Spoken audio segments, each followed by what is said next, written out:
Hi, my name is Matthew and welcome to another episode of The Sixth Plate. I have something unique and very special for you. I'm touring in Pune, which is the college capital of the country, second largest IT city of the country, city of food. I call it the city of life, versus Varanasi in the state of Uttar Pradesh, which is known as the city of gods, the holy city of Varanasi, also known as Banaras, where people go to die. So this is city of life versus the end. Pune versus Varanasi.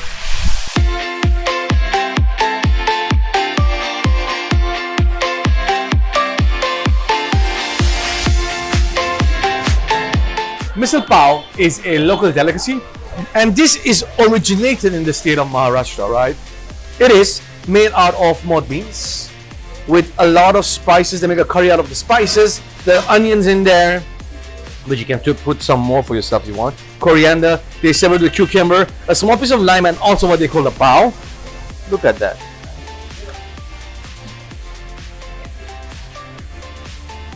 With not only the locals, but also whoever comes and works here.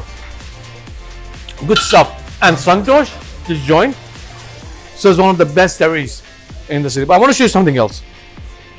This is the sambosa chaat. Sambosa is this.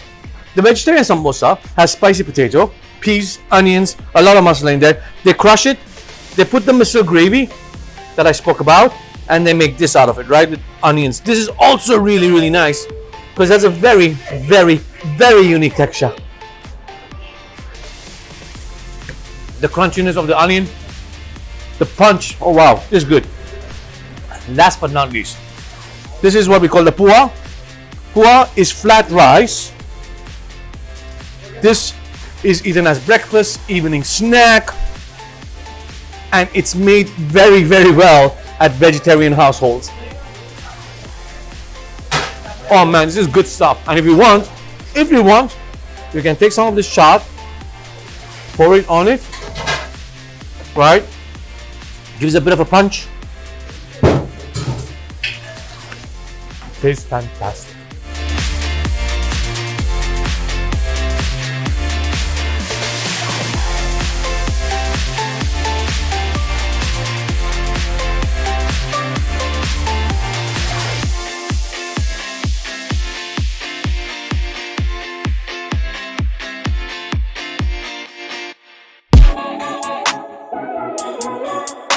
This is not just any vada pav corner, right? Established in 1972, makes the brand 51 years old, and it's been for 51 years right here, and the recipe remains the same. This, I like to call it a poor man's burger, but this is just more than a poor man's burger. It's potato with some masala, and that's about it. That is about it. Now you can have it with chutney. I don't want a chutney because it becomes too spicy. But a bite of this, my God. Sensational.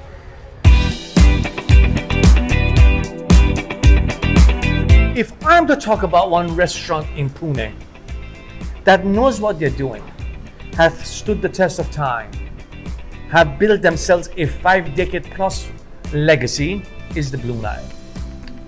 Mostly Indian food, and there's depth here, man. Look, on the table I have the biryani, which is known as the Blue Nile biryani, and they have a saying, I cannot make everyone happy, I'm not Blue Nile biryani.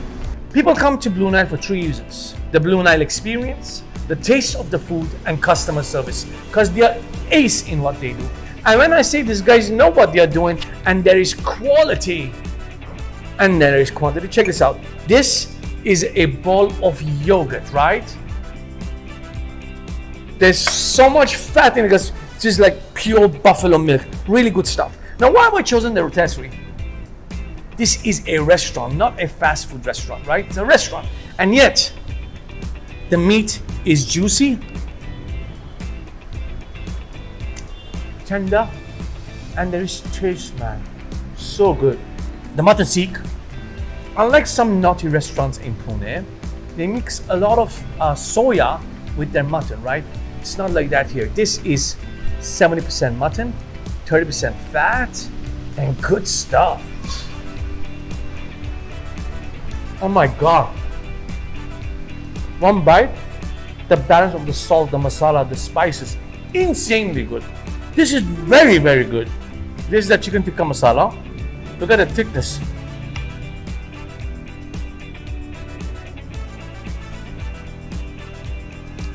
You can easily be satisfied with just the gravy. It's so good. Plus, look at the water bottle, right?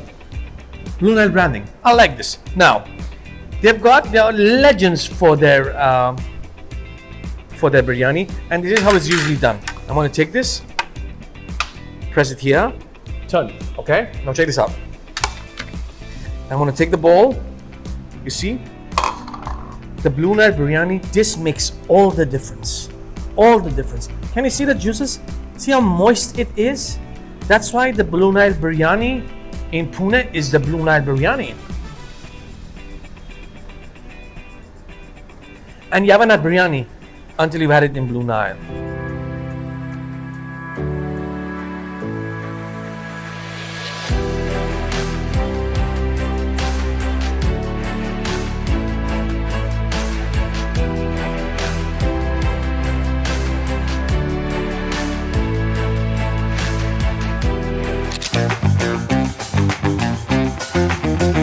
Bhel Puri is a comfort food. In Pune, this is Anna Sri Ganesh Bhel, established in 1947, which makes this joint 76 years old. And check this out.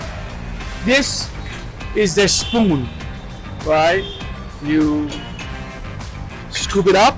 That's how the bhel looks. Look at that. Look at that.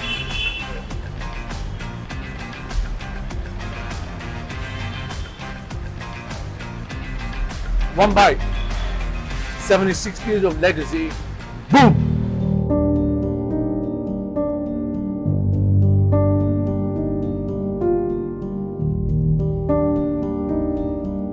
These are the samadhis of all three. That's Mahatma Gandhi, whose ashes were picked up, brought here because his wife Kasturba Gandhi and his secretary Mahadev Desai abide here. That's Kasturba Gandhi's samadhi, and that's Mahadev Desai's, and that's Mahatma Gandhi's. It is so well maintained, man. It's magnificent that a piece of history has to be cherished, right? It's a big representation of the freedom movement because Mahatma Gandhi, along with his two, were imprisoned here for 2 years. You can go wherever you want in Pune. I don't care. You will never find anything like this man's creation, right? He gives street food. Mind you, this is street food. All he does, he takes a little bowl of this buff, minced buff, puts it in the oil. That is the outcome. Now, what is beautiful about this is the texture. Extremely hard from the outside, but so soft from the inside. And when it comes to taste, extraordinary. I have no words. Insane. Insane. This is all it is. This is it. Only me. He takes it with his hand, puts it in there, and that's it. That's it.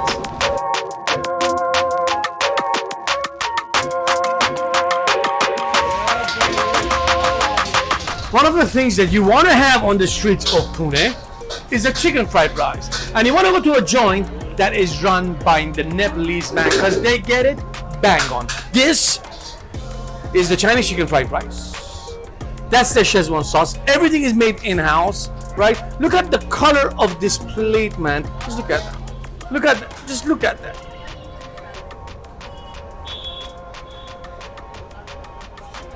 Gorgeous. So much flavor. It's on the streets. So much flavor. Man, it's insane. Look, man. Good food is good food, no matter where it's made. And I tell you what, nothing tastes better than the food that is made on the streets. And the chicken fried rice is a good choice. This is one of those local street food delicacies known as the Pani Puri. Pani means water. Puri is actually this little puff, crispy kind of chips, wafers, if you may. Okay, now this is quite interesting. They have the boiled potato that is with a lot of herbs and masalas. This is another of their ingredients that go into that. Chickpeas, again with some herbs and specific masalas. This is the spicy water.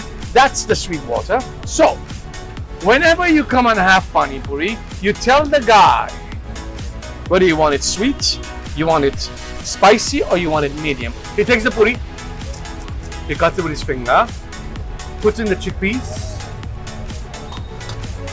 puts in a little bit of the spicy gravy. Right. Mix for me. Right. Puts it on there. Look how beautiful this. I think it's a color, eh? And also the taste.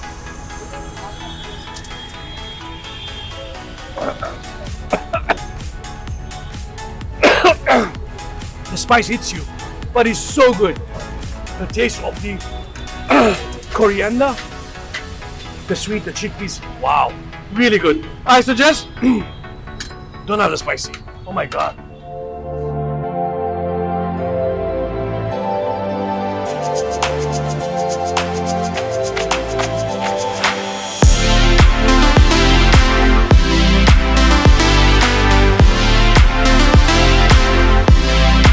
Rokamamas is a South African brand that has opened its first doors in India. Started from Pune. They have two in Pune and one in Goa. It's a fast food joint with a statement, man. They give burgers, ribs, and also chicken wings. They also have a great collection of alcohol, especially when it comes to beer, because tap is on the menu too. They also have the Asian bowl and also the Indian bowl, which is fantastic. It suits the palates of us Indians, eh? In front of me, I have the southern chicken fried wings, 3 of them. I have the Polo Parma. It's southern fried chicken breasts along with Parmesan sauce, Parmesan cheese, etc., etc. This is the Trippy Max. It has 3 times the bacon, 3 times the Gonda cheese, and also mutton patties. I'm gonna smash it, right, and then I'm gonna give it a nice bite. Oh man, insanity! Wow.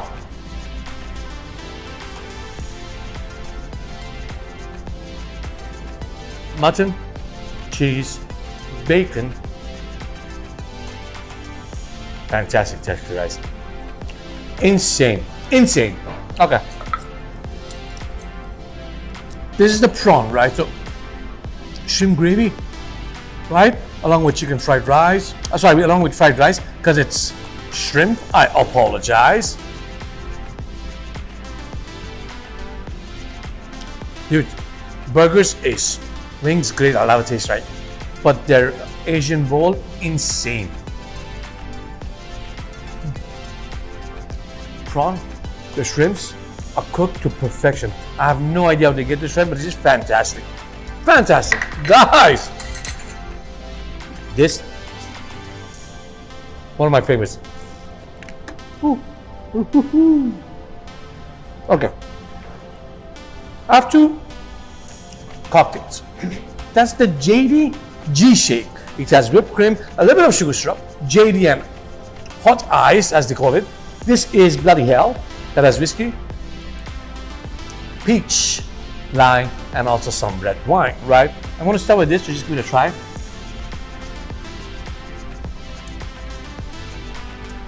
Whiskey, peach, oh man, that's good. But this is new, this I haven't tasted. This is JD, man.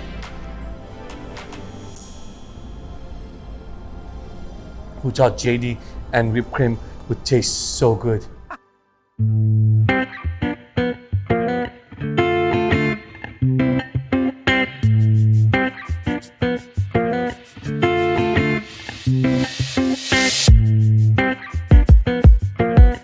I have buckled up at Hostel La Vie in Old Varanasi, and for 1,250 rupees a night, which is less than $15 a night.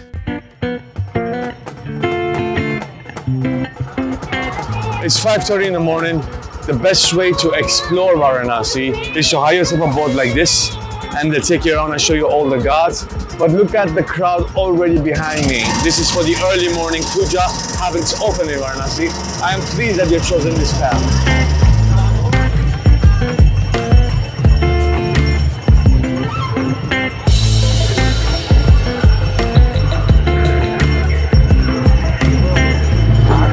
by far an amazing experience, extremely surreal, and it just transports you somewhere else. Hard to explain, but it's absolutely worth it. Now we get an idea of how much crowd there is.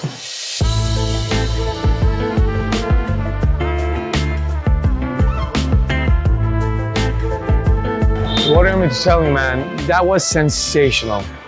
I strongly recommend that we all should at least experience this once, because when you're on that boat, beautiful. The most staple breakfast of Varanasi is what they call kachori and sabzi.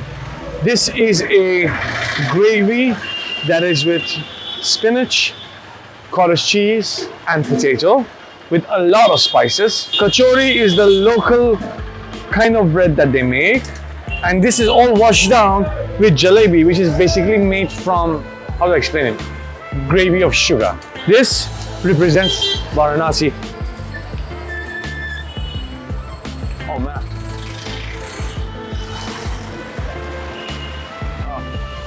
It was a surreal experience. When we took the ride on the boat and we saw everybody doing puja, submerging themselves in water, the chants, a calmness dawns upon you. I don't know how to explain it. It makes you so relaxed. Huh? I'm beginning to dig this hostel vibe. It's the first time I'm staying in a hostel like ever.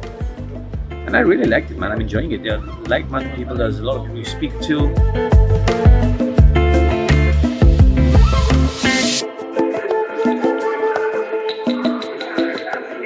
You must have walked at least 5-6 kilometers. In Varanasi, you walk a lot. It's hot, you're thirsty, we needed something savory and sweet. Varanasi is very popular for the lassi, very. There's this joint known as blue lassi, and it gives this savory buttermilk or yogurt.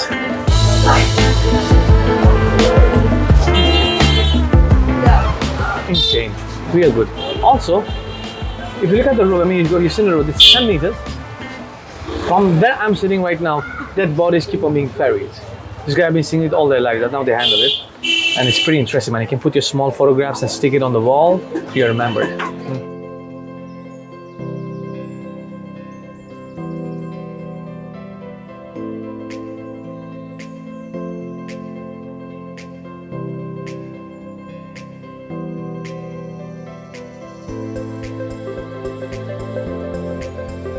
Guys, Varanasi has been a challenge. For food, we stay in all Varanasi. Technically, you come to Varanasi to visit the gods. You don't come to have fun, right? You come to have spiritual fun. Therefore, the food option was not as elaborate as I thought it would be. Even the road vendors are either vada paos, jalebis, or samosas. I saw a dosa joint. I saw a couple of egg joints and a couple of veg Chinese stalls, right? Varanasi is very popular for its lassi, but if you come to the area known as Belupur in Varanasi, you have a lot of non-veg options. I'm at Hotel Broadway. A name of the restaurant, kya tha naam ho restaurant ka? Amane Khas. Amane Khas. I didn't want to get it wrong. Amane Khas is the name of the restaurant, and it's a proper Mughlai restaurant right now. Because I've just done Lucknow, I wanted to try their Goalati kebab to see how Varanasi does it. Also, I've actually missed it. And he recommended the home-style chicken curry.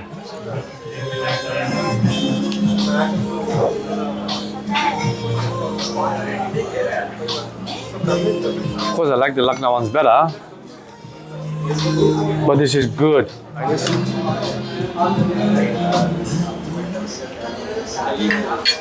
Oh my God, this is so good. Wow, the aroma.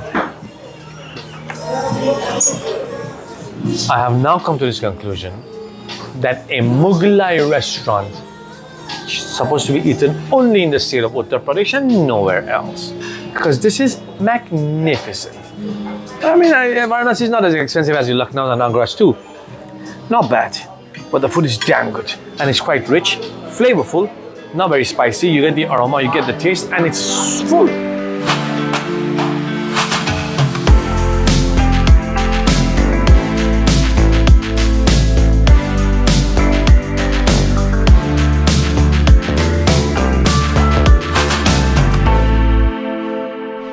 city of life versus the end. I quite respect this series. I try to bring you the difference of two cities who have a lot of character on their own, but with so much differences, right? Pune, the college capital of the country, second largest IT city of the country. Some say it's the restaurant capital of the country.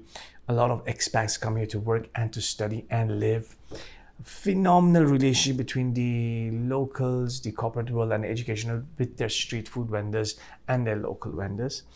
And because of this, Pune also boasts of some really legitimate restaurants that have been around and have stood the test of times. Pune is a great city. It is 135 clicks away from Bombay, and it has a strong character, man. It's a very young city, and the nightlife is not bad at all. It's a great place to come and live, work, or study.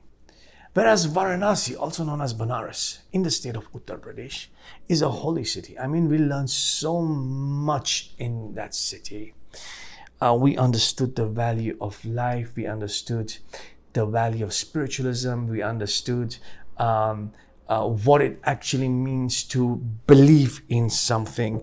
We saw a lot of elderly people, too old to be alive, being ferried every day by their close ones and their loved ones from the city into the gods, basically to die, right? A lot of people go to Varanasi to die. And that for me is so beautiful because they believe that their soul will transcend to afterlife. And they think I think their belief would be, it's legit, it happens 100%. The food was good. They're very popular for the lassi. A lot of foreigners come to the city too. And what is interesting is that Varanasi, 1,500 bodies a day are cremated. It was beautiful, and of course, it's the city of the Ganges River, right? And the river Ganga. When you look at it, the audacity of that river is so powerful that it just transcends you to another dimension, if I may put it. Peace out.